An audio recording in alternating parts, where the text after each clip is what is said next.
Di Tina Piccolo, ambasciatrice della poesia nel mondo. A vita. E n'ha già avuto tante morsi amare, che mi sento stanco veramente. E quanta suona, poi so chiudo un funno, a un mare grigio con l'onna addosso coso.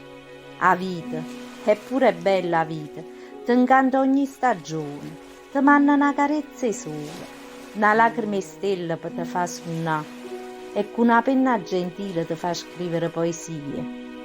N'hai tenuto nome a fianco a me, ma quanto amore che ha girato, quanta tenerezza. E si tornasse a nascere, facesse splendere la notte senza stelle, con tanta verse belle in una poesia come faccio mo'.